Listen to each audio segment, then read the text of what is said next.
सभी को नमस्कार दोस्तों, गुड इवनिंग सभी को।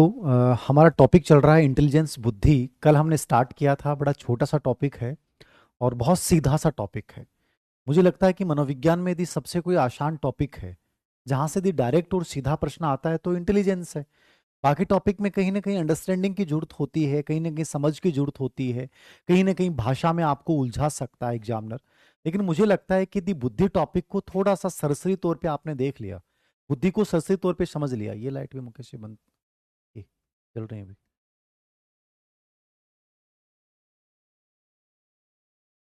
ये जलाते हैं ना, क्या ये ठीक है वैसे। ये जल रही है ना, ये तो अभी जल रही है। हाँ सभी को गुड इवनिंग, सभी को नमस्कार। तो मैं चर्चा कर रहा था कि बुद्धि टॉपिक एक ऐसा टॉपिक है जिसको मतलब एक नॉर्मली एकदम सीधे तरीके से तैयार किया जा सकता है। इसमें बहुत ज़्यादा वो नहीं है कि अपन बहुत डीपली कोई चीज़ को कॉन्सेप्ट वाला अप्रोच नहीं है यहाँ पे। एकदम सीधा फैक्चुअल जो प्रश्न आते हैं वो यहाँ से बुद्धि से आते हैं, याद रखना, ठीक है ना। तो बहुत आसान सा टॉपिक है और बहुत आराम से आप लोग जो है उसको देख सकते हैं। मुझे नहीं लगता है कोई दिक्कत आपकी आएगी। तो कल जो पहली क्लास थी उसमें मैंने क्या पढ़ाया था, मैंने बुद्धि का अर्थ आपको लोगों को बताया, बुद्धि का कॉन्सेप्ट क्या है। तो वहां हमने डेफिनेशन की चर्चा की, बुद्धि सीखने की योग्यता, समायोजन की योग्यता और बुद्धि एमूर्त चिंतन की योग्यता, ये तीन मुख्य इसके डिवाइडेशन थे। उसके बाद हमने विभिन्न प्रकार की परिभाषाओं को पढ़ा जिसमें वेक्सलर बहुत इंपॉर्टेंट है, थ्रस्टन बहुत इंपॉर्टेंट है, अल्फ्रेड बिने इंपॉर्टेंट है, रोस इंपॉर्टेंट है, बंकीघम इंपॉर्टेंट है, टर्मन इंपॉर्टेंट है, आपका स्टर्नबर्ग इंपॉर्टेंट है। ये वो कुछ परिभाषाएं बोरिंग इंपॉर्टेंट है जहां से प्रश्न पूछे जाते हैं। उसके बाद मैंने चर्चा की थी बुद्धि की विशेषताएं क्या है। तो बुद्धि का अमूर्त योग्यता है, बहुयामी योग्यता है, वंशानुक्रम वातावरण का परिणाम है, जन्मजात योग्यता है, मध्य किशोरावस्था तक इसका विकास होता है, और बुद्धि में समायोजन की योग्यता, अमूर्त चिंतन की योग्यता, समस्या समाधान की योग्यताओं का मिश्रण इसको माना जाता है। यहां तक मैंने समझा दिया था। आज की क्लास में अपन चर्चा करेंगे बुद्धि के प्रकार और बुद्धि के कुछ सिद्धांत जिसकी नॉर्मल चर्चा होगी, बाकी सिद्धांत बहुत सारे हैं। आज की क्लास में जितना अपन 30 मिनट में जितना पढ़ पाते हैं उतना अपन करेंगे, ठीक है। यस। नील जी, नोट्स किताब नहीं है क्या आपके पास? वैसे इसके नोट्स भी पीडीएफ तो डाल रहे होंगे ना आपके पास, बाकी साथ साथ कुछ लिखा करो। टेस्ट सॉल्यूशन स्टार्ट करो। विशाल जी, साइकोलॉजी के तो मैं करवा दूंगा बट जीके का सॉल्यूशन नहीं हो सकता। जीके बहुत एक अलग तरीके का पार्ट है, जीके का सॉल्यूशन कभी नहीं हो सकता। साइकोलॉजी की कोशिश करूंगा मैं। हाँ जी, देखिएगा, आज पढ़ रहे हैं पर बुद्धि के प्रकार। बुद्धि के प्रकार। यार इसमें साइज इसके प्रकार है। ओके, ठीक है। बुद्धि के प्रकार हम पढ़ रहे हैं, और बुद्धि के जब भी प्रकार हम पढ़ रहे हैं तो याद रखना बुद्धि के प्रकारों पे सबसे पहले जो चर्चा की थी, और स्पेशली आपको याद रखना, वो याद रखना है थॉर्नडाइक। क्या याद रखना है? बहुत मोटा हो गया भाई, ये तो बहुत मोटा हो गया। बुद्धि के प्रकार थॉर्नडाइक। देखना इतना मोटा चलेगा क्या? थॉर्नडाइक ने सबसे पहले 1920 में बुद्धि के प्रकार बताए। कब बताए थॉर्नडाइक ने? 1920 में बुद्धि के प्रकार बताए थे, याद रखना। और इसने तीन प्रकार बताए, तीनों को समझिएगा आप, बहुत इंपॉर्टेंट पार्ट है। मूर्त बुद्धि, जिसको अपन कॉन्क्रीट बोलते हैं, ठीक है। दूसरा है अमूर्त बुद्धि, पहले इनको समझ लीजिएगा, प्रश्न क्या आएंगे बता दूंगा मैं। एब्स्ट्रैक्ट, ठीक है। और तीसरी सामाजिक बुद्धि, सोशियल। ये तीन प्रकार इन्होंने बताए हैं, स्पेशली किसने? थॉर्नडाइक ने। समझिएगा, जिंदगी में कोई भी चीज को अपन कवर कर रहे हैं, ठीक है, कोई भी चीज को पढ़ रहे हैं, कोई भी चीज को हम सीख रहे हैं, सबसे पहली चीज समझ में आनी चाहिए, गुरुजी आप क्यों पढ़ा रहे हो, ठीक है। मैंने बुद्धि के प्रकार की चर्चा की तो आपके दिमाग में आना चाहिए कि सर प्रकार कैसे पढ़ने हैं। सबसे पहले इंपॉर्टेंट चीज है कि थॉर्नडाइक ने बुद्धि के प्रकार बताए। किसने बताए? थॉर्नडाइक, ठीक है।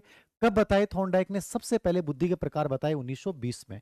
तो इन्होंने बुद्धि के प्रकारों की चर्चा की है 1920 में की है इन्होंने, ये आपके माइंड में आपको रखना है, ठीक है। अब देखिएगा कि इसने तीन प्रकार बताए, मूर्त बुद्धि, अमूर्त बुद्धि, सामाजिक बुद्धि। इन पे जो प्रश्न आते हैं नॉर्मली, या तो ये प्रश्न पूछेगा कि थॉर्नडाइक ने बुद्धि का कौन सा प्रकार बताया, कौन सा प्रकार नहीं बताया, या आपसे प्रश्न ये पूछ सकता है कि उदाहरण दे देगा कि साहब ये व्यक्ति है, ये थॉर्नडाइक के अनुसार किस बुद्धि का उदाहरण है।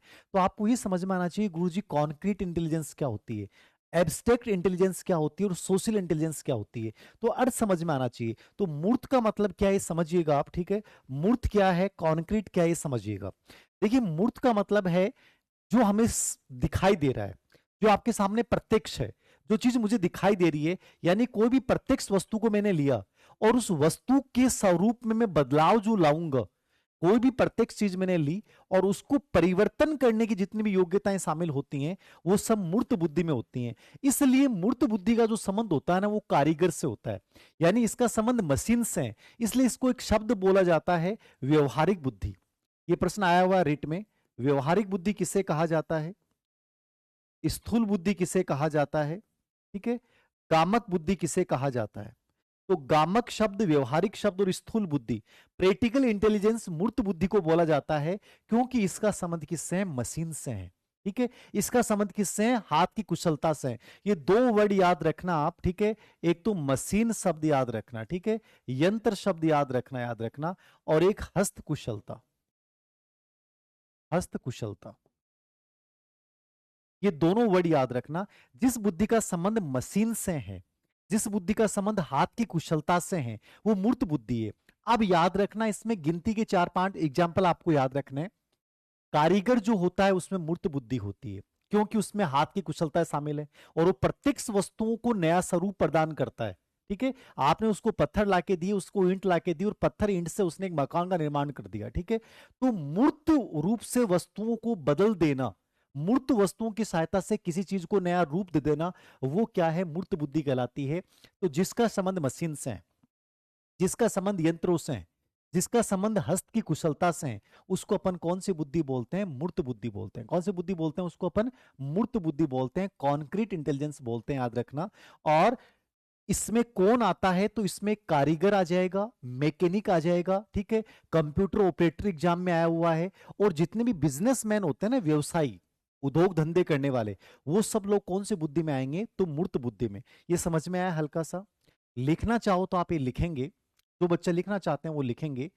थॉर्नडाइक ने सबसे पहले बुद्धि का वर्गीकरण किया था 1920 में। ठीक है, 3 प्रकार बताए इन्होंने, मूर्त बुद्धि, अमूर्त बुद्धि, सामाजिक बुद्धि। मूर्त बुद्धि का संबंध क्या है, जिस बुद्धि का संबंध प्रत्यक्ष वस्तुओं से है। कोई भी मेरे सामने वस्तु है, मैं उसको परिवर्तित करके जब नया रूप दे देता हूं, तो वो मूर्त बुद्धि है। इसका संबंध मशीन से है, इसका संबंध हाथ की कुशलता से है। इसमें कौन आएगा, तो कारीगर जितने भी होते हैं, मैकेनिक जितने भी होते हैं, कंप्यूटर ऑपरेटर जितने भी होते हैं, इंजीनियर, इंजीनियर का संबंध किससे है, मशीनों से है। तो कारीगर, कंप्यूटर ऑपरेटर, मैकेनिक, इंजीनियर और बिजनेसमैन, ये सब कौन सी बुद्धि में करना है आपको, मूर्त बुद्धि में करना है। मुझे ये बताएंगे मूर्त समझ में आई कि नहीं आई, मुझे बताएं मूर्त समझ में आई कि नहीं आई। ओम प्रकाश जी, आपने ऐप के ऊपर जो हेल्पलाइन नंबर है उस पर बात नहीं की होगी, आपकी गलती है। ऐप पे आप बात करते डायरेक्ट, आपको मैंने कहा था कि आप बात करना कि मैंने कोर्स ले रखा, फिर 50% ऑफ हो जाएगा टेस्ट सीरीज में, जीके वाले में। साइकोलॉजी वाली ऑलरेडी आपको मिलेगी। ध्यान दीजिएगा, ध्यान दीजिएगा। मूर्त बुद्धि क्या है, जिसका संबंध मशीनों से है, जिसका संबंध यंत्रों से है। ठीक है, ये बुद्धि वाले लोग क्या करते हैं, कोई भी मूर्त जो वस्तु है उसको नए स्वरूप में बदलाव कर देते हैं। इसको बोलते हैं कॉन्क्रीट इंटेलिजेंस। ठीक है, इसको अपन गामक बुद्धि भी बोलते हैं, इसको अपन व्यवहारिक बुद्धि भी बोलते हैं, और इसको अपन स्थूल बुद्धि भी बोलते हैं। तो तीनों नाम याद रखना। कॉन्क्रीट के उपनाम क्या है, स्थूल बुद्धि, व्यवहारिक बुद्धि, गामक बुद्धि। कौन से लोग इसमें आएंगे, कारीगर, इंजीनियर, कंप्यूटर ऑपरेटर, मैकेनिक और बिजनेसमैन जो लोग आएंगे वो किस में आएंगे, मूर्त में। मेरे अकॉर्डिंग आपके समझ में आ गया होगा कि मूर्त बुद्धि क्या है। फिर अपन बात करते हैं अमूर्त बुद्धि, एब्स्ट्रैक्ट इंटेलिजेंस। अब इसमें आपको कुछ वर्ड याद रखने हैं। इसको अपन सूक्ष्म बुद्धि भी बोलते हैं, क्या बोलते हैं, सूक्ष्म बुद्धि भी बोलते हैं। इसको अपन सैद्धांतिक बुद्धि भी बोलते हैं, क्या बोलते हैं, सैद्धांतिक बुद्धि भी बोलते हैं। ठीक है, सैद्धांतिक, सैद्धांतिक बुद्धि भी इसको अपन बोल सकते हैं। अमूर्त को अपन सैद्धांतिक बुद्धि भी बोल सकते हैं।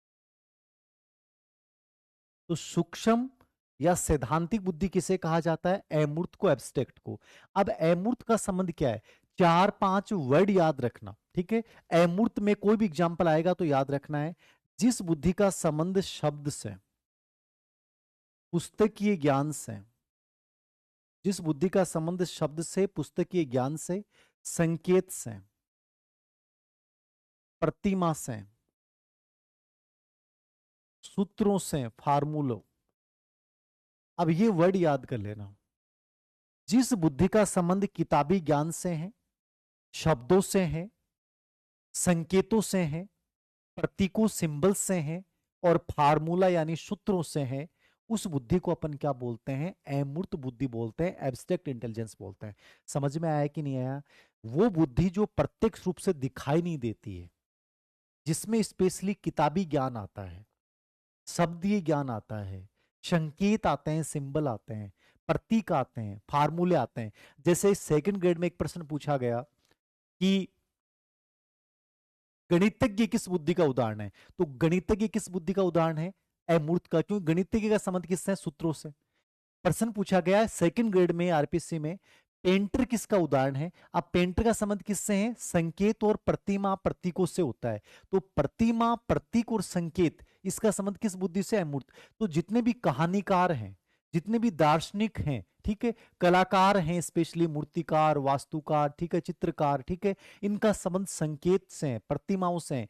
फिलोसोफर है, लेखक है, राइटर है, उसका शब्दीय ज्ञान से है। तो आपको ये वर्ड पकड़ने हैं, याद रखना। शब्दीय ज्ञान, पुस्तकीय ज्ञान, संकेत, प्रतिमा और सूत्रों से जिसका संबंध होगा वो अमूर्त बुद्धि होगी। इसलिए आरपीएससी में 2-3 बार यहां से प्रश्न पूछा गया कि पेंटर किस बुद्धि का उदाहरण है? अमूर्त का है। गणितज्ञ किस बुद्धि का उदाहरण है? अमूर्त का है। वैज्ञानिक किस बुद्धि का उदाहरण है? अमूर्त का है, क्योंकि उसका संबंध शब्दीय ज्ञान से है, अमूर्त तत्व विवेचन से है, आलोचनात्मक विश्लेषण से है। तो साहित्यकार जितने भी हैं, लेखक जितने भी हैं, कहानीकार जितने भी हैं, चित्रकार जितने भी हैं, मूर्तिकार जितने भी हैं, वो सब किस बुद्धि में आ जाएंगे? अमूर्त में। मतलब लगभग लोग, जहां आपके समझ में नहीं आए मतलब वो अमूर्त है लगभग। ठीक है, तो इसमें आपको ये वर्ड याद रखने हैं। इसको सैद्धांतिक बुद्धि, सूक्ष्म बुद्धि, अमूर्त एब्स्ट्रैक्ट इंटेलिजेंस, शब्दीय, पुस्तकीय ज्ञान, संकेत, प्रतिमा और सूत्रों का जिस बुद्धि से संबंध होता है, याद रखना वो कौन सी बुद्धि है? अमूर्त। स्पेशली सुरेश जी, जो आप टीचर की बात कर रहे हो, टीचर में स्पेशली किताबी ज्ञान, पुस्तकीय ज्ञान है, तो टीचर में दोनों बुद्धि का मिश्रण होता है। अमूर्त बुद्धि का भी होता है और सामाजिक बुद्धि का भी होता है। ज्यादा आप बात करेंगे तो अमूर्त ज्यादा सही है। ठीक है,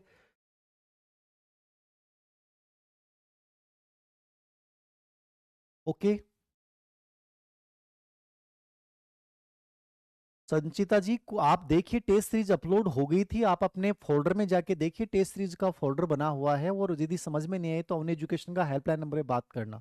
टेस्ट अपलोड हो चुका है, आपको कहीं दिखा नहीं होगा, कोई मिस्टेक होगी, दोबारा से फोन को ऑन करके ऐप्स को लॉग आउट करके दोबारा कर लो। अंजनी जी, आपकी जो किताब पे हेल्पलाइन नंबर है ना अपने अवन एजुकेशन पे, आप पे बात करना। आपकी यदि मान लीजिए आपने 4 ऑर्डर दिए, उनमें से 3 किताबें होंगी और एक किताब नहीं होने की वजह से नहीं आया होगा ऑर्डर, बाकी ऐसा कुछ होना तो नहीं चाहिए। किताबें टाइम पे पहुंच रही हैं, फिर भी आप देख लेना। ठीक है, आप बात कर लेना उस नंबर आप जो दे रखा है उस पर। शब्द, पुस्तकीय ज्ञान, संकेत, प्रतिमा, सूत्रों से। और सामाजिक बुद्धि का संबंध किससे है? तो ये दो तो बुद्धि होगी। सामाजिक बुद्धि जो होती है ना, वो एक प्रकार से संवेगात्मक बुद्धि की भूमिका निभाती है। सामाजिक बुद्धि क्या है? जिसका संबंध व्यवहार से है, जिसका संबंध समायोजन से है, जिसका संबंध नेतृत्व से है। तो यहाँ 2-3 वर्ड याद रखने हैं। नेतृत्व है, लीडरशिप का जिनमें गुण होता है। व्यवहार से है, व्यवहार कुशलता। ठीक है, नेतृत्व है, संबंध, रिलेशनशिप बनाने में ये लोग बहुत एडवांस रहते हैं, संबंध। तो नेतृत्व है, व्यवहार और संबंध से जिनका संबंध होता है वो बुद्धि कौन सी होती है? सोशल इंटेलिजेंस, सामाजिक बुद्धि होती है। तो नेतृत्व, व्यवहार और संबंध से जिसका संबंध होता है वो बुद्धि कौन सी होती है? सामाजिक बुद्धि। कौन सी होती है? सामाजिक बुद्धि। मोनिका जी, हिस्ट्री का कोर्स कब होगा? हिस्ट्री का कोर्स स्टार्ट कर दिया है, हो जाएगा, टेंशन नहीं ले आप। सर लाइव क्लास भी लेंगे हिस्ट्री वाले। अरे आज उन्होंने कहा भी था लाइव के लिए, ध्यान ही नहीं रहा। हिस्ट्री वाले सर लाइव क्लासेस भी लेंगे। असिस्टेंट प्रोफेसर हैं, श्री राम सर हैं, बीकानेर के बहुत बड़े विद्वान हैं। अभी जो पेपर आए हैं फर्स्ट ग्रेड में, वो उनकी ऑफलाइन क्लासेस के नोट्स से एक भी प्रश्न बाहर नहीं आया। बहुत अच्छा पढ़ाता है, तो बढ़िया करवाएंगे, स्टे टेंशन मत लेना। ओके सुरेश जी, नेतृत्व की शैलियां अभी आप क्या पढ़ रहे हो? साइकोलॉजी में बुद्धि पढ़ रहे हो, नेतृत्व की शैलियां आप स्कूल मैनेजमेंट थोड़ी पढ़ रहे हो जो नेतृत्व की शैलियां मैं आपको पढ़ाऊं। जो तर्क संगत चीज है वही पूछो ना आप, जहां वो चीज काम ही नहीं आनी। स्कूल, ये साइकोलॉजी क्लास है, स्कूल मैनेजमेंट वो भी फर्स्ट ग्रेड में आती है नेतृत्व की शैलियां। अभी आप रीट के बच्चे हो, ग्रेड 3 के बच्चे हो, वहां नेतृत्व शैलियों का क्या सेंस है? तो इन चीजों में उलझे रहोगे ना तो सिलेक्शन से बाहर हो जाओगे। टू द पॉइंट, सिलेबस के अकॉर्डिंग, इसके एक पॉइंट बाहर नहीं जाना है। अनावश्यक चीजें मत पढ़िए, वरना उलझे रह जाओगे। आज पेपर आ रहे हैं वो एकदम पॉइंट टू पॉइंट आ रहे हैं, तो इन चीजों को समझिए, मुझे क्या पढ़ना है क्या सीखना है। तो नेतृत्व व्यवहार और समझ इसका होता है, वो सामाजिक बुद्धि है। इसमें स्पेशली नेता आते हैं। कौन आते हैं? नेता आते हैं। सामाजिक कार्यकर्ता, सोशल वर्कर जो होते हैं वो स्पेशली इसके अंतर्गत आते हैं, ठीक है। सामाजिक कार्यकर्ता इसमें आते हैं, नेता इसमें आते हैं, ठीक है। टीचर में अमूर्त और सामाजिक दोनों का मिश्रण पाया जाता है। भारत में ए घोष और गंगोपाध्याय ने इस पे बहुत कार्य किया है। तो यहाँ शॉर्ट एंड स्वीट जो बात समझने वाली है वो मेरी बात ये समझिएगा आप।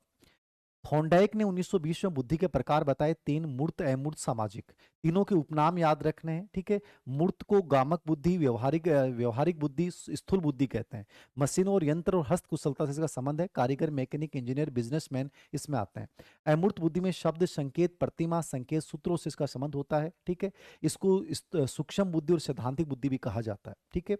इसमें दार्शनिक, कलाकार, मूर्तिकार, चित्रकार ये सब आ जाएंगे, गणितज्ञ, पेंटर वगैरह। सामाजिक बुद्धि जो होती है उसका संबंध मिलनसार सामाजिकता और नेतृत्व से होता है। ये दूसरों के साथ बहुत जल्दी संबंध बना लेते हैं, और ऐसे लोगों में स्पेशली नेता वगैरह और सामाजिक कार्यकर्ता आते हैं। तो ये तो थॉर्नडाइक ने बताया। अब मैं यहाँ एक छोटा सा कॉन्सेप्ट और समझाऊंगा, याद रखना, ठीक है। यहाँ एक छोटा सा टॉपिक और समझाऊंगा। यहाँ पे एक व्यक्ति है वर्णन, ठीक है। ये अभी जो इसका लाइब्रेरी का पेपर हुआ था आपका, दिनश सेवा चयन बोर्ड का, इसलिए मैंने कहा ना कि अपने को कुछ चीजें बहुत डीपली पढ़नी पड़ेंगी, क्योंकि दिनश सेवा चयन बोर्ड का पता नहीं चलता क्या पूछ लेता है। लाइब्रेरी और पीटीआई के पेपर देखते हैं दिनश सेवा चयन बोर्ड के, तो पता चलता है कि साइकोलॉजी का इनका कोई भरोसा नहीं है।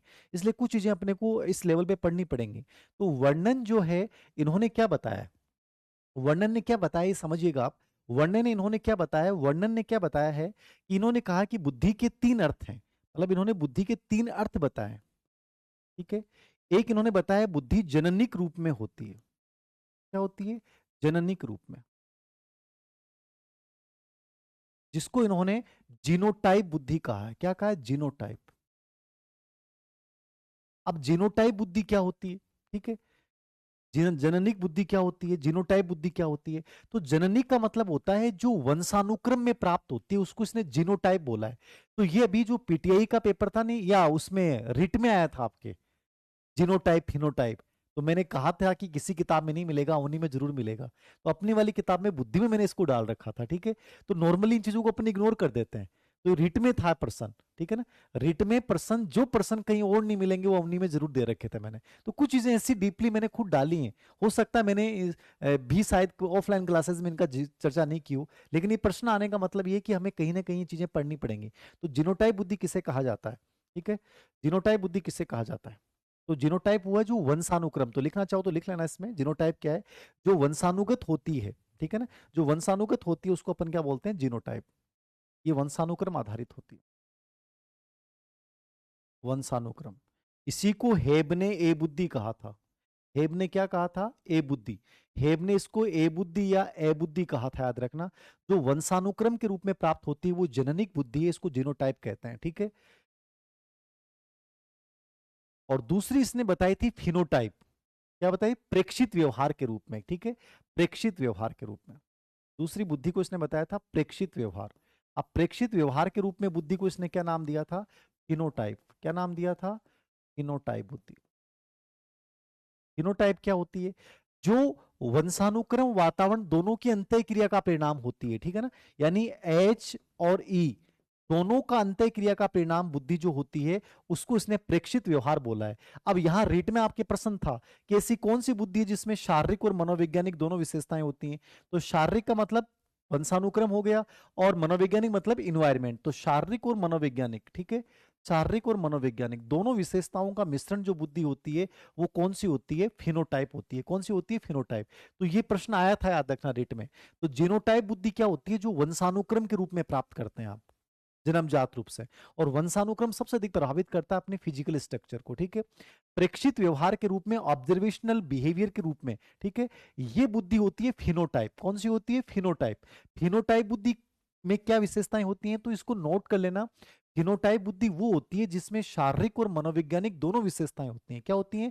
शारीरिक और मनोवैज्ञानिक दोनों विशेषताएं जिसमें होती हैं उसको अपन फिनोटाइप बोलते हैं। क्या बोलते हैं? फिनोटाइप, ठीक है। इसको हेब ने एक प्रकार से बी बुद्धि कहा था। क्या कहा था? हेब ने इसको बी बुद्धि। हेब ने इसको क्या कहा था? बी बुद्धि, तो ये लिख लिया आपने। और तीसरी बुद्धि इसने बताई थी प्रेक्षण प्राप्तांक। प्रेक्षण प्राप्तांक, अब प्रेक्षण प्राप्तांक का मतलब क्या है? कि मतलब कोई टेस्ट लियो मैंने जैसे मान लीजिए आज अपना जीके का टेस्ट हुआ, और उस जीके के टेस्ट में मान लीजिए आपसे 45% पूछे गए, और उन 45 प्रश्नों के आधार पे मैंने अनुमान लगाया कि तुम्हारी बुद्धि कैसी है, क्या तुम अच्छा कर रहे हो कि नहीं कर रहे हो, तुम प्रश्नों के पैटर्न को समझ पा रहे हो कि नहीं समझ पा रहे हो।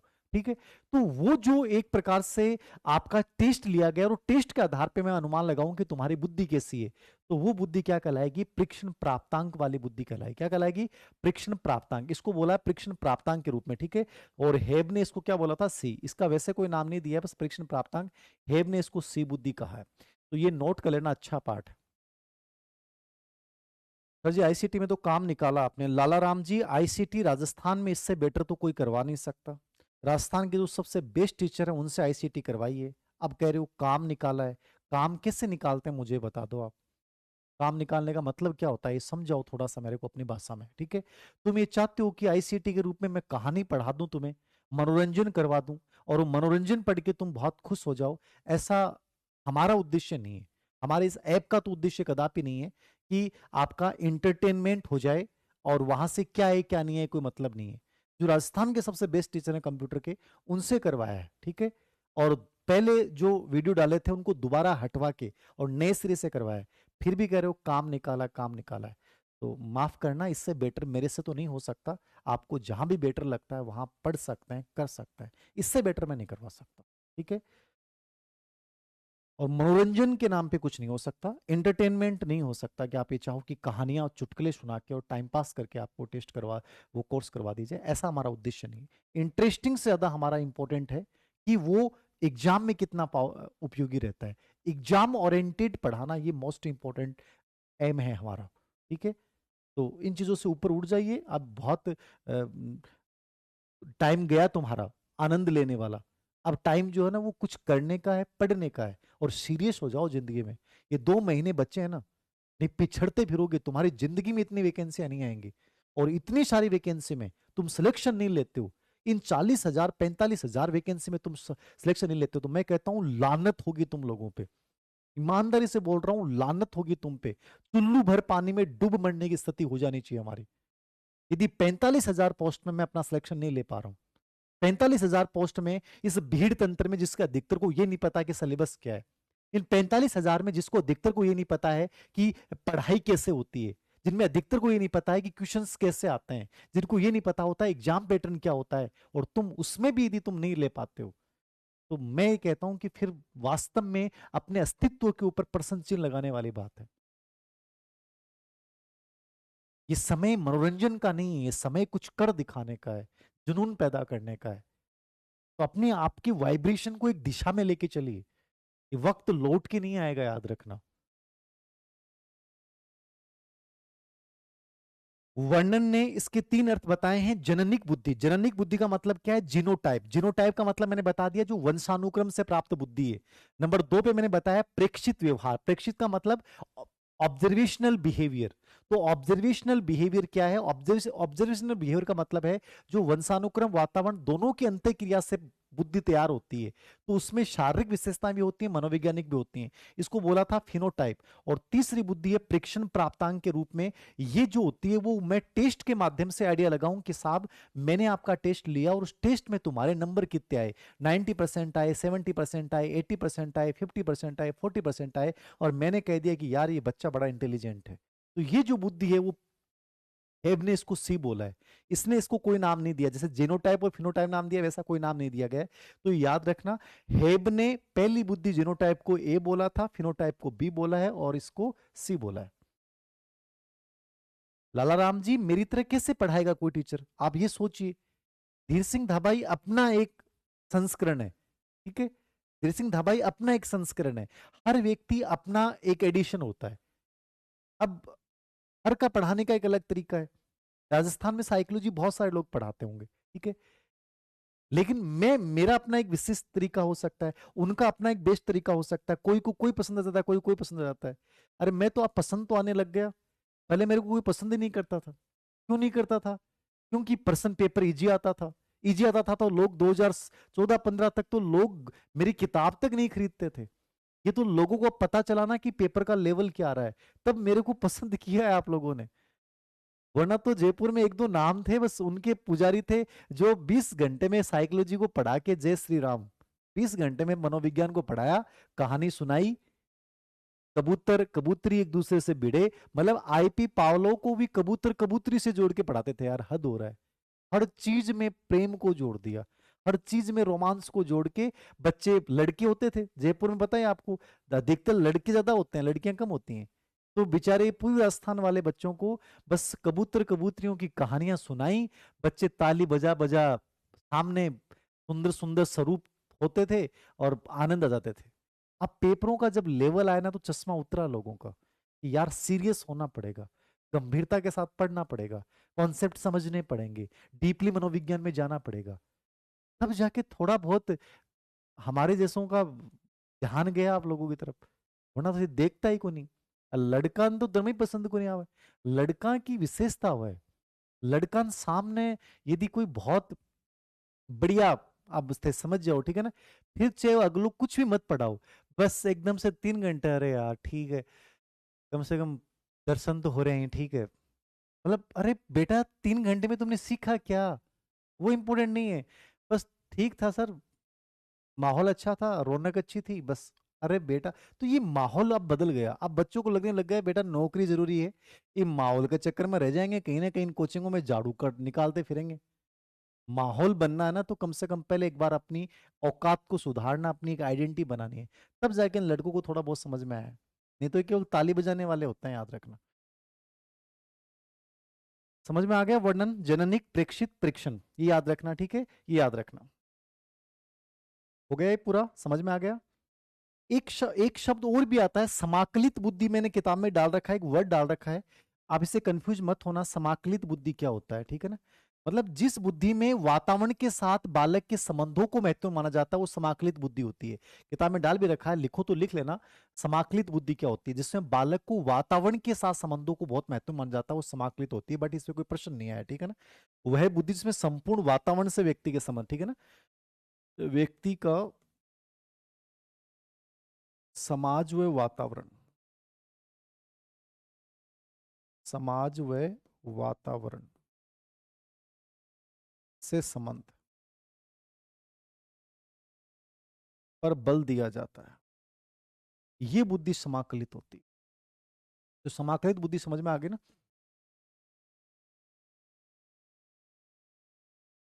ललाराम जी बहुत बढ़िया है, आप सीरियस अभ्यर्थी हो। देखो दो चीजें हमेशा याद रखना ललाराम, कभी टीचर्स की कंपेयर आपस में नहीं हो सकती।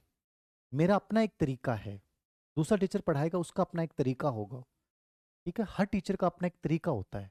हमारा उद्देश्य और आपका उद्देश्य क्या है कि हमें सिलेक्शन लेना है सर। 45,000 वैकेंसियां ना, इनमें सर अवनी एजुकेशन ऐप पे जुड़े हैं ना, तो सर हमें सिलेक्शन लेके जाना है। ये जो पेन वाली मुहिम है ना, वो आपके घर घर में पहुंचनी चाहिए, ये उद्देश्य है। तो आपको जो भी करवाया जाएगा ना वो बेटर करवाया जाएगा, आप ये इस उद्देश्य से पढ़िए, समझिए कि सर सिलेक्शन ओरिएंटेड हमें पढ़ना है, ठीक है, तो ये याद रखना। ओके, ये प्रकार वाला कॉन्सेप्ट क्लियर है। अब यदि अपन सिद्धांतों की चर्चा करते हैं, बुद्धि के सिद्धांत, अब बुद्धि के सिद्धांत वाला पार्ट सबसे इंपॉर्टेंट है। बुद्धि के सिद्धांतों को नॉर्मली दो भागों में डिवाइड किया जाता है, दो भागों में डिवाइड किया जाता है। एक होता है क्लासिकल सिद्धांत, ठीक है, क्लासिकी सिद्धांत। अब ये क्लासिकी आपको नहीं समझना, याद रखना। एक शब्द आता है आधुनिक सिद्धांत, ठीक है। क्लासिकी का मतलब है जो 1900 ईस्वी से पूर्व के सिद्धांत है। दो व्यक्ति थे, एक गाल्टन और एक केटल। इन लोगों ने बुद्धि के सिद्धांतों में प्रारंभिक व्याख्या इन लोगों ने की थी। इसलिए गाल्टन और केटल की जो व्याख्या है बुद्धि के बारे में, उसको क्लासिकी सिद्धांत बोला जाता है। इसलिए इन पे कभी प्रश्न नहीं आते, याद रखना कि बुद्धि के क्लासिकी सिद्धांत में कौन आता है। फ्रांसिस गाल्टन का सिद्धांत, जिसमें स्पेशली उन्होंने मस्तिष्क के आकार से तुलना की थी, और केटल का सिद्धांत, ठीक है। लेकिन, ठीक है, लेकिन याद रखना ये यहां पे नहीं आएगा, ठीक है। ये केटल अलग है, एक केटल और भी आएगा, ठीक है ना, ये जे मैकिनन केटल है, जे मैकिनन। इनका सबसे प्रारंभिक योगदान रहा था जे मैकिनन केटल और फ्रांसिस गाल्टन, ठीक है। तो इनके सिद्धांतों क्लासिक ही बोलते हैं। और आधुनिक का मतलब है जो 1900 ईस्वी के बाद के सिद्धांत हैं, ठीक है, वो आधुनिक सिद्धांत हैं। इनको दो पार्ट में डिवाइड करते हैं, एक होते हैं कारकीय सिद्धांत और एक होते हैं प्रक्रिया प्रधान सिद्धांत, ठीक है ना। कार्य के सिद्धांत और दूसरा शब्द मैंने क्या बोला है, प्रक्रिया प्रधान। समझिएगा आप इस चीज को। अब ये चीज इंपॉर्टेंट नहीं है, मैंने कहा पढ़ा सब कुछ रहा हूं, लेकिन आपको मैंने कहा कि सिलेक्शन में आपको सिलेक्टिव बनना पड़ेगा। पर्सन सर कहां से आ रहे हैं, मुझे कौन सी चीज लेनी है, कौन सी चीज छोड़नी है, ये मोस्ट इंपॉर्टेंट चीज है, याद रखना। तो मुझे छोड़ना क्या है, ये इंपॉर्टेंट है, ठीक है। अब जैसे मैंने पढ़ा है तो पूरा है, लेकिन मैंने कहा इसको छोड़ देना, इससे प्रश्न नहीं आएगा, तो माइंड में होगा सर ये नहीं पढ़ना, ये नहीं पढ़ना है। मेरे से आपको ये फायदा लेना है कि सर मुझे पढ़ना कैसे और क्या चीजें लेनी है, ठीक है। आधुनिक सिद्धांतों को अपन बांधते हैं 1900 ईस्वी के बाद के जो सिद्धांत हैं, वो सिद्धांत किस में आएंगे, आधुनिक सिद्धांत में। 1900 ईस्वी के बाद के सिद्धांत किस में आएंगे, आधुनिक में, ठीक है। अब इसको अपन दो भागों में डिवाइड करते हैं, कारकीय सिद्धांत और दूसरा प्रक्रिया प्रधान सिद्धांत। कारकीय और प्रक्रिया प्रधान। अब कारकीय सिद्धांत क्या और प्रक्रिया प्रधान क्या समझना। अब पहले इन पे प्रश्न नहीं पूछता था, अब लेकिन मैं आपको बात नोट करवा रहा हूं तो अपने माइंड में याद रखना, ऐसे नहीं भूल जाओगे।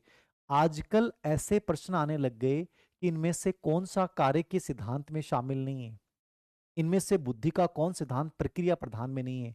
तो समझ में आ गया, आपके माइंड में डिवाइडेशन होना चाहिए कि साहब गुरुजी ए कार्य के सिद्धांत हो, ए प्रक्रिया प्रधान सिद्धांत हो, ठीक है।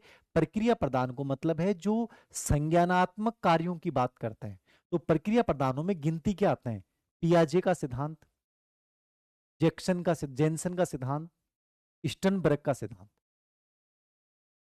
ठीक है। आपका जेपी दास का सिद्धांत, ये गिनती के हैं। स्पेशली प्रक्रिया प्रधान में स्टर्नबर्ग का त्रितंत्र सिद्धांत, ये एक पढ़ के चले जाना, इससे बाहर प्रश्न नहीं। बाकी जो इंपॉर्टेंट है वो सब कारक की है। कारक की मतलब जो कारकों के आधार पे बुद्धि की व्याख्या करते हैं, ये सबसे अधिक महत्वपूर्ण है। तो अपन दोनों ही पढ़ेंगे, लेकिन मैंने आपको बता दिया प्रक्रिया का मतलब है जो मानसिक क्रियाओं के आधार पे बुद्धि की व्याख्या करते हैं। और कारकीय में जो कोई एक कारक बताएगा, कोई दो कारक बताएगा, कोई तीन कारक बताएगा, इस प्रकार से आपको तैयार करना है, ठीक है। यहां तक कोई डाउट नहीं है ना किसी बच्चे को। क्लासिकी, आधुनिक। आधुनिक का मतलब 1900 ईस्वी के बाद के सिद्धांत। इनको अपन दो भागों में डिवाइड करते हैं, कारकीय, प्रक्रिया प्रधान। कारकीय मतलब फैक्टर थ्योरी, प्रक्रिया का मतलब प्रोसेसिंग थ्योरीज। प्रोसेसिंग का मतलब जो मानसिक क्रियाओं को, कोग्निटिव कारक को, संज्ञानात्मक कारकों को, ठीक है ना, संज्ञानात्मक कारक, कोग्निटिव कारक, जो कोग्निटिव को बहुत महत्वपूर्ण मानते हैं, मानसिक क्रिया को बहुत महत्वपूर्ण मानते हैं, ठीक है। और ये फैक्टर प्रधान है, इसमें कार्य की आएंगे, याद रखना, ये प्रोसेस प्रधान है। तो मैं अलग डिवाइड, सबसे पहले अपन कार्य के पढ़ेंगे और फिर प्रक्रिया प्रधान। तो आज अपन 5 से 7 मिनट और चर्चा कर रहे हैं, कार्य के सिद्धांत में कौन से आएंगे। तो सबसे पहले हेडलाइन क्या डाल लोगे, कार्य के सिद्धांत। कार्य के सिद्धांत में पहला सिद्धांत आता है एक खंड या एक कारक सिद्धांत।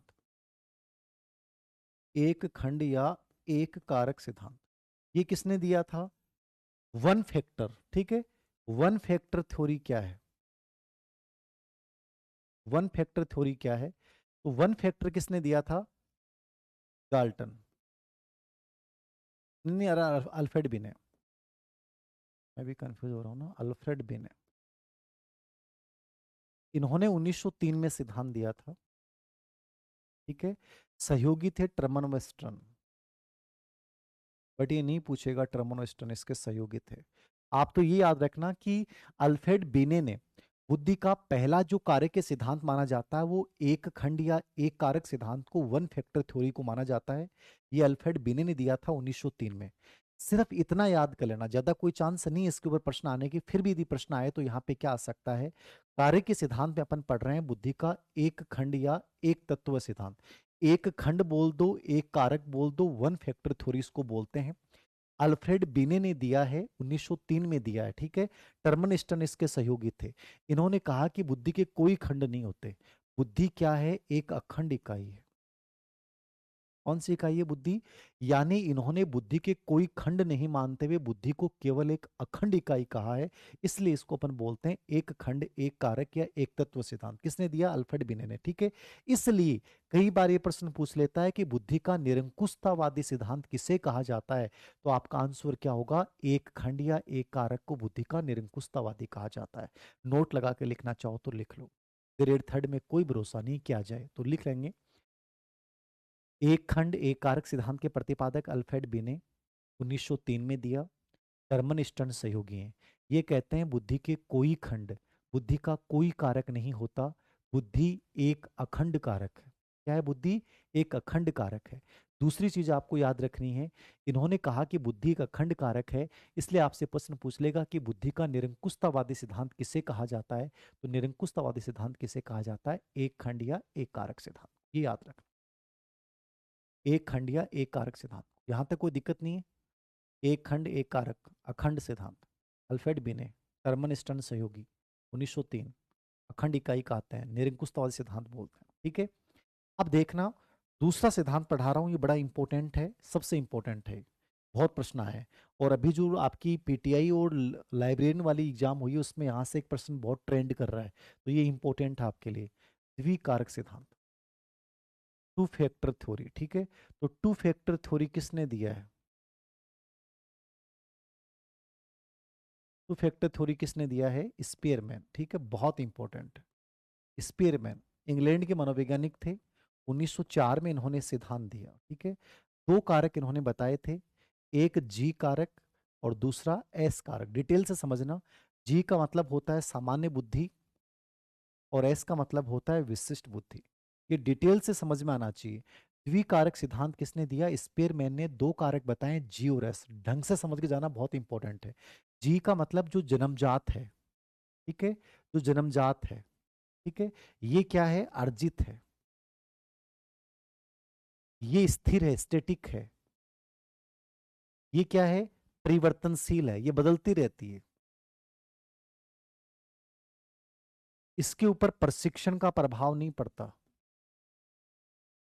कौशल प्रशिक्षण का प्रभाव नहीं पड़ता, इस पे प्रशिक्षण से इसको सीख सकते हैं। ठीक है, ये सभी क्षेत्रों में सफल बनाती है, सभी क्षेत्रों में सफल बनाती है। कौन? जीव बुद्धि।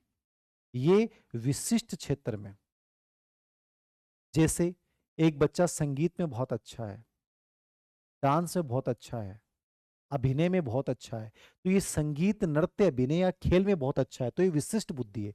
आप यूं समझिएगा कि टू फैक्टर थ्योरी स्पीयरमैन ने बताई 1904 में। दो कारक बताए जी और एस। ठीक है, जी सामान्य बुद्धि है, एस विशिष्ट बुद्धि है। जी को इसने सबसे इंपॉर्टेंट माना है कि जी सब कुछ है। कई बार आप एक भाषा बोला, अरे पहले अपना बूढ़िया क्या करता रहे, तेरो जी निकल को के रहे, मतलब तेरो जी निकल को के, जी निकलना को मतलब सब कुछ निकल को। तो स्पीयरमैन कहता है कि जी सब कुछ है। अपन जितने भी मानसिक क्रियाएं करेंगे, जितने भी गणितीय क्रियाएं करेंगे, समायोजन करोगे आप, संबंध बनाओगे, ये सब जी से बनाओगे। जीवन की जितनी समस्याओं का समाधान होता है वो जी बुद्धि करती है। इसलिए जी जिसमें ज्यादा है वो आदमी उतना ही सफल है। ये आपको वंशानुक्रम में मिली है, ये आपने अर्जित की है, ये स्थिर है, स्टेटिक है। एक बार प्राप्त होने के बाद बाकी चीजों का प्रभाव नहीं पड़ता इस पे, लेकिन ये परिवर्तनशील है, इसको प्रशिक्षण द्वारा सीखा जा सकता है, बदला जा सकता है। ठीक है, इसमें प्रशिक्षण का प्रभाव नहीं पड़ता। ये आपको सभी क्षेत्रों में, मतलब गणितीय क्रियाएं, समायोजन क्रियाएं, मानसिक क्रियाएं, हर चीज में आपको सफल बनाती है जी। और ये केवल एक पर्टिकुलर क्षेत्र में, जैसे एक बच्चा संगीत में बहुत अच्छा है, डांस में बहुत अच्छा, अभिनय में बहुत अच्छा है, तो ये विशिष्ट कारक है। तो इंपॉर्टेंट कौन सी बुद्धि है? जी बुद्धि है। इसलिए एक आरपीसी में प्रश्न आया था, स्कूल लेक्चर सेकंड ग्रेड वाले बच्चे को मैंने जोड़ रखा है इसमें भी, तो याद रखिएगा कि मानसिक ऊर्जा किसे कहा था इसने। तो मानसिक ऊर्जा किसे कहा था, याद रखना, मानसिक ऊर्जा इसने जी कारक को कहा था। इंपॉर्टेंट किसको माना था इसने? जी कारक को माना था। बताए दोनों कारक हैं, लेकिन इसने कहा कि सबसे इंपॉर्टेंट फैक्टर है जी, जिसमें जी जितना ज्यादा लाइफ में उतना ही सफल है। तो ये लिख लेंगे, नोट कर लेंगे। जी कारक को इसने मानसिक ऊर्जा कहा। क्या कहा है? मानसिक ऊर्जा। इंपॉर्टेंट है, बहुत इंपॉर्टेंट। जी को इसने क्या कहा है, मानसिक ऊर्जा। ये पूरा डिवाइडेशन याद रखिएगा, बड़ा इंपॉर्टेंट है याद रखना।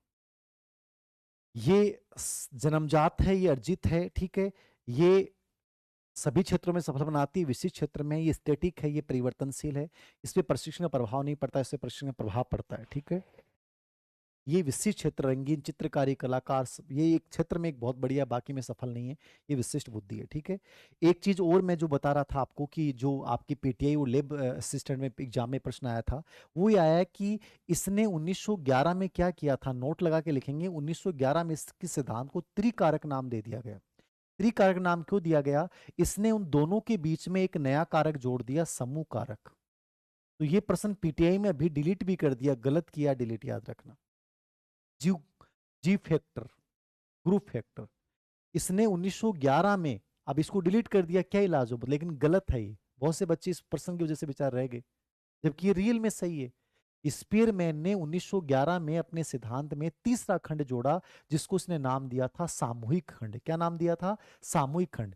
उसमें इसने जी से तो कम योग्यता और एस से ज्यादा योग्यताओं को शामिल करके बनाया था समूह कारक खंड। ये 1911 में बनाया था, इसलिए सिद्धांत को त्रिकारक सिद्धांत भी बोलते हैं। बट ये प्रश्न डिलीट कर दिया, बड़ा अजीब स्थिति है। दिनस सेवा चयन बोर्ड का कोई सिस्टम नहीं है, बड़े बहुत बुरी स्थिति है। मन में है बोलो, इससे प्रश्न को डिलीट कर दिया। पहले इसका उत्तर समूह कारक मान लिया, फिर कुछ नमूनों ने इसके खिलाफ कि समूह कारक तो थ्रस्टर ने भी दिया है। अब बताओ इस आधार को लेकर क्या करें, समझ में नहीं आता। तो ये समझ में आ गया। दो सिद्धांत पढ़ा रहा हूं आज कारक में। एक कारक अल्फ्रेड बिने ने दिया है, कोई कमेंट्स नहीं दिखाई दे रहे आप लोगों के, कोई कमेंट्स नहीं दिख रहा। किरण कुमावत का लास्ट कमेंट था, उसके बाद कमेंट ही नहीं दिखा मेरे। 9:31 के बाद गायब हो गया कमेंट, कुछ दिख ही नहीं रहा। तो ये समझ में आ गया, द्विकारक स्पेयरमैन 1904 1911 में इसने त्रिकारक नाम दे दिया गया, इसमें समूह कारक जोड़ दिया था। जी और एस दोनों बताएं, जी को इसने महत्वपूर्ण माना था, मानसिक ऊर्जा कहा था। इसलिए कई बार ये प्रश्न पूछ लेता है जी कारक सिद्धांत किसे कहा जाता है, तो आपको स्पेयरमैन करना है, ठीक है। जी सबसे इंपॉर्टेंट कारक होता है जो सभी क्षेत्रों में सफल बनाती है, तो ये याद रखना मोस्ट इंपॉर्टेंट है। ये दो सिद्धांत मैंने पढ़ा दिए, कल की क्लास में बाकी कार्य के सिद्धांतों को अपन पढ़ेंगे, ठीक है। थैंक यू वेरी मच, जय हिंद जय भारत। कमेंट्स नहीं दिख रहे, शायद कुछ गड़बड़ होगी, क्या हुआ। Thank you, thank you, thank you.